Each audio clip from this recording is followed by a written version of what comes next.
Have you ever noticed the profound stillness of the world just before you fall asleep?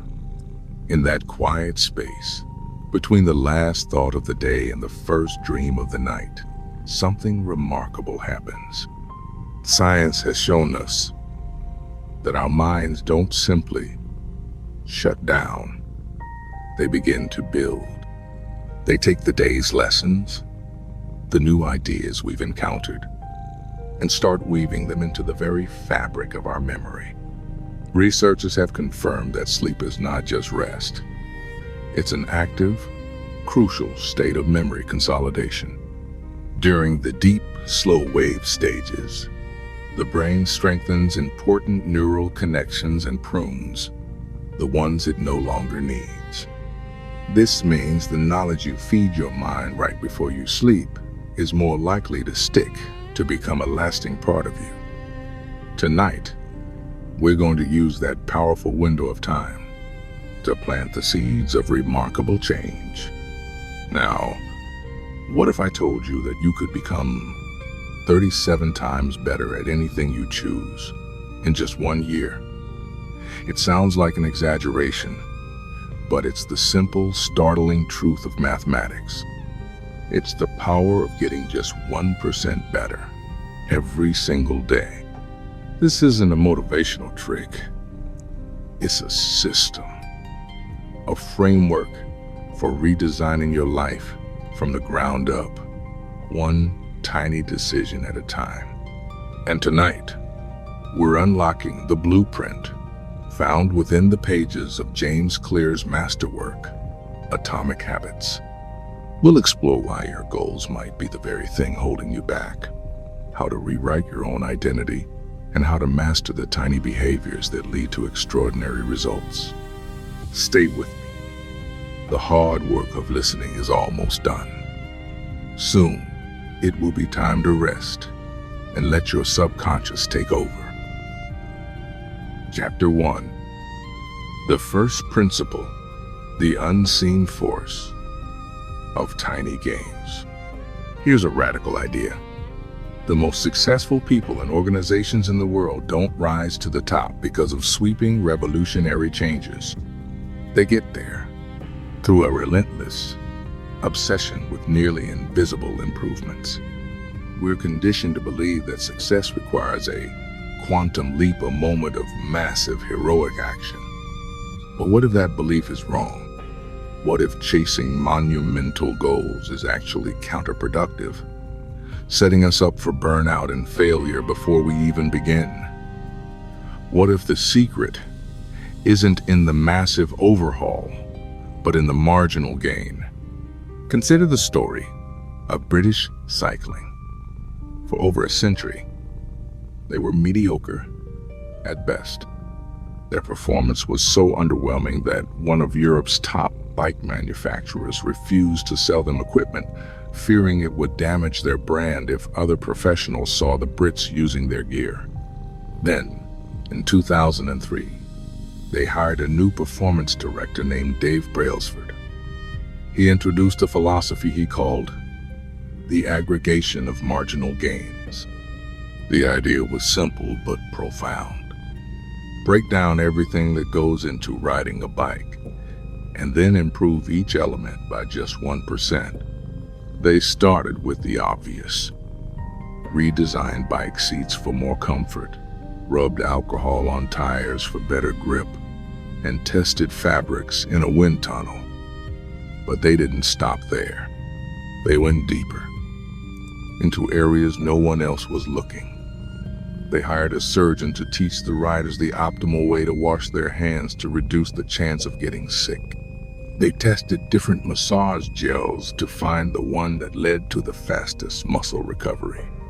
They even determined the perfect pillow and mattress for each individual rider to guarantee the best possible night's sleep. And they took those pillows with them to every hotel on the road. The outcome was staggering. In just 5 years, at the 2008 Beijing Olympics, the British cycling team won an astounding 60% of the available gold medals. 4 years later, at the London Olympics, They shattered 9 Olympic records and 7 world records. That same year, a British cyclist won the Tour de France for the first time in history. This brings us to a place we've all been, what the book calls the plateau of latent potential. It's that frustrating period where you're putting in the work, going to the gym, studying a new skill, but you see no visible results. It feels like you're failing, but you're not failing. Your efforts are not being wasted. They are accumulating, like energy building up in a system before a breakthrough. The most powerful outcomes of any compounding process are delayed.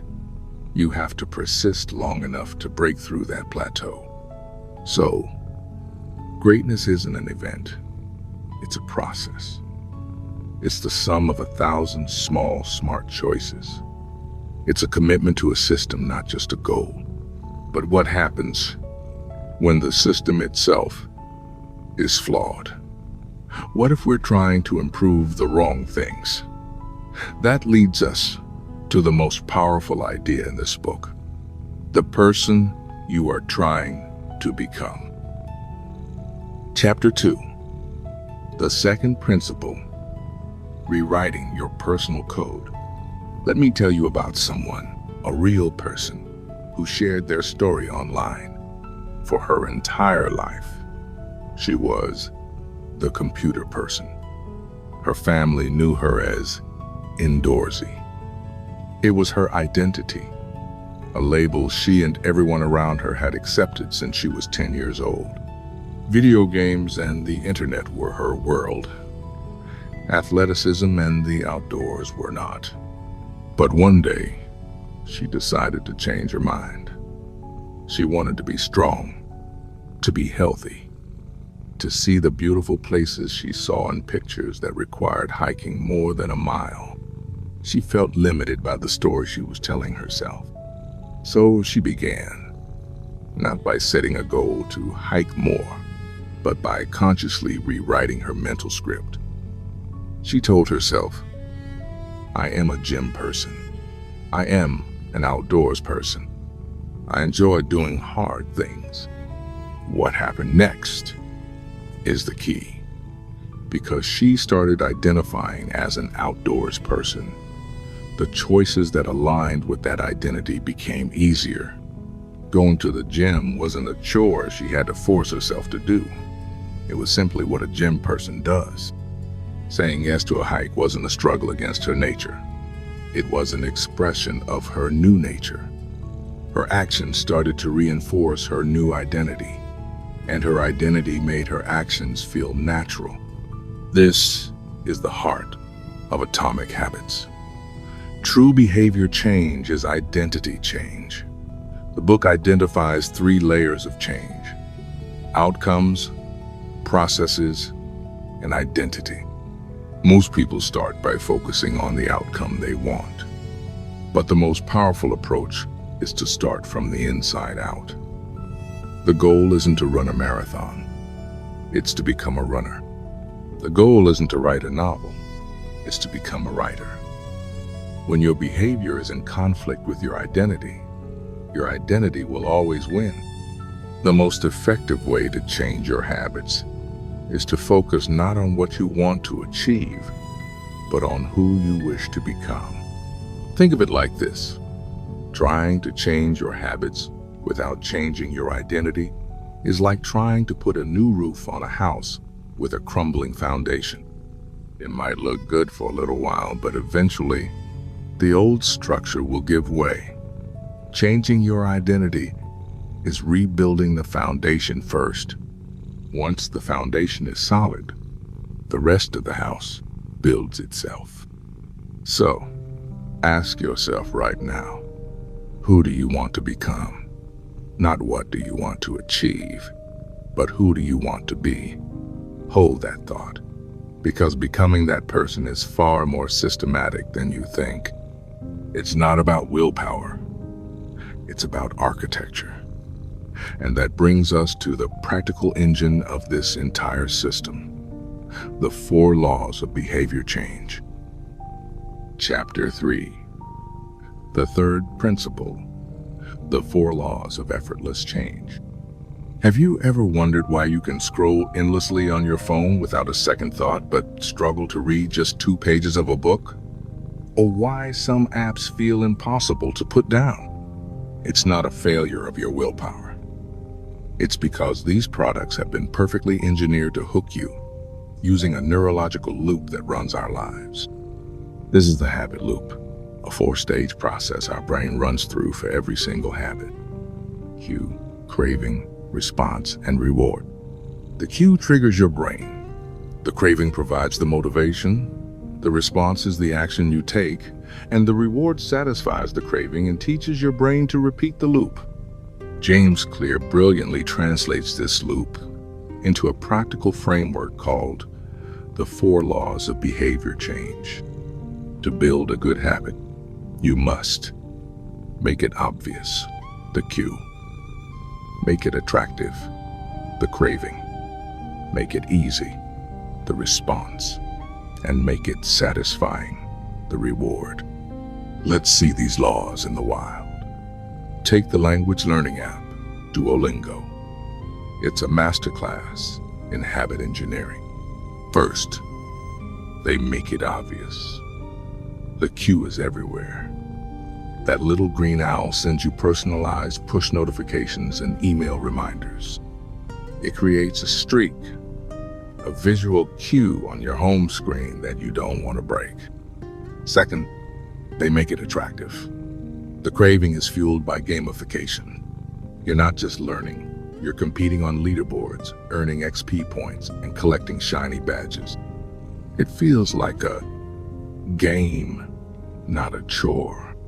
Third, they make it easy. The response is incredibly simple. Lessons are broken down into tiny 2 to 3 minute chunks. You can do one while waiting for your coffee. They've removed all the friction. And finally, they make it satisfying. The reward is immediate. You get a pleasant ding sound, celebratory animations, and points that instantly gratify your effort. Your brain gets a tiny hit of dopamine, reinforcing the entire loop. Now, the true genius of this framework is that it works in reverse. To break a bad habit, you just invert the laws. Make it invisible, make it unattractive, make it difficult, and make it unsatisfying. Let's take quitting smoking. Many success stories reveal it's less about heroic willpower and more about smart environmental design. One former smoker, Morgan, talked about how identifying her triggers the cues was the key to her success. For many, the cue might be their morning coffee or seeing an ashtray on the porch. Applying the first inverse law, make it invisible, means radically changing your environment. People who succeed often throw out every lighter, ashtray, and spare pack. They clean their car and home to remove the smell. They might change their morning routine, drinking tea instead of coffee for a while, to break that powerful cue craving link. They make the cues for smoking disappear from their world. The 4 laws give you the power of a Silicon Valley engineer, but for your own life, you can stop being a consumer of habits designed by others and become the architect of your own. By manipulating your cues, cravings, responses, and rewards, you can make good habits inevitable and bad habits nearly impossible. Chapter 4. Conclusion. Your first atomic step. So, tonight we've uncovered 3 powerful principles from Atomic Habits. First, the unseen force of tiny gains. Extraordinary results come from getting just 1% better every day. Second, the power of identity. The real goal is not what you achieve, but who you become. And third, the 4 laws of behavior change. The practical blueprint to make good habits easy and bad habits hard. But knowledge is useless without action. So here is your challenge for tonight. Not tomorrow, tonight. I want you to choose just one new habit that aligns with the person you want to become. Now, scale it down until it takes less than 2 minutes to complete. This is the 2-minute rule. You don't read a chapter, you read 1 page. You don't meditate for 20 minutes. You take 1 deep breath. You don't learn guitar. You pick up the guitar. The point is not to master it tonight. The point is to become the person who shows up. That's your first atomic step. And as you get comfortable and prepare for sleep, let these ideas settle. Allow your mind to do what it does best in the quiet of the night, to learn, to consolidate, to build. The hard work of listening is done. Now, it's time to rest and let your subconscious take over. Let's begin. Welcome to Part 2, A Time for Rest and Effortless Change.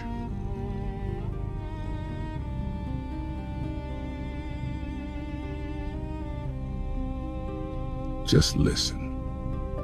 Let your body grow heavy and relaxed.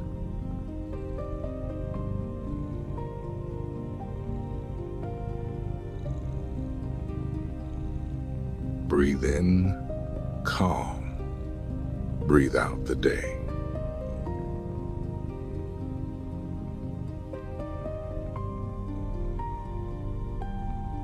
Your mind is a garden. Tonight, we plant seeds of who you're becoming.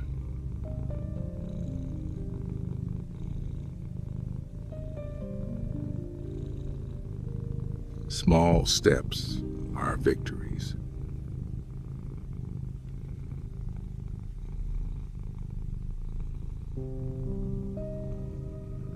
You don't need leaps, just 1% better.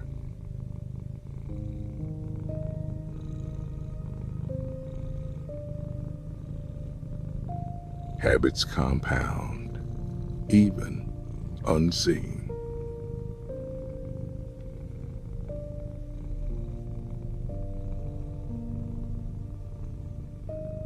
Success comes from daily choices.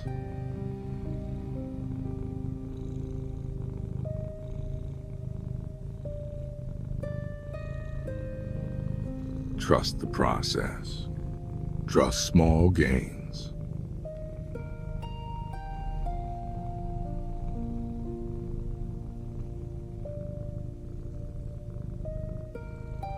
Every action is a vote for who you want to be.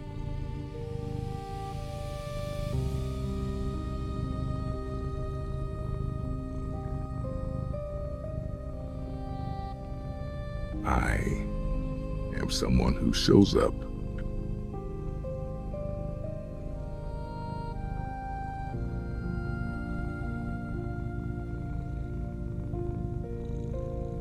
I value progress, not perfection.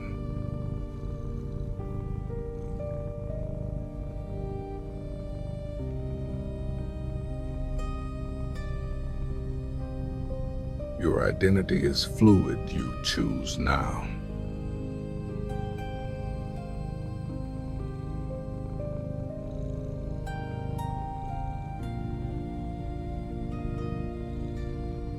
Design a system for success.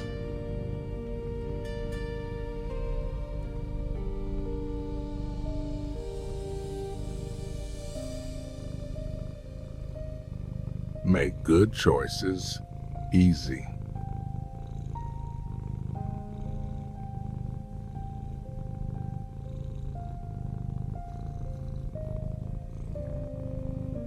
Shape your environment.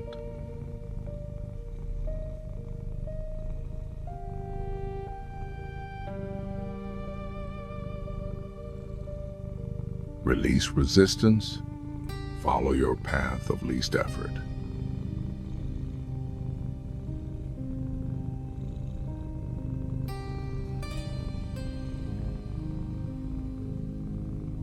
Now rest. Let your mind drift and body sleep.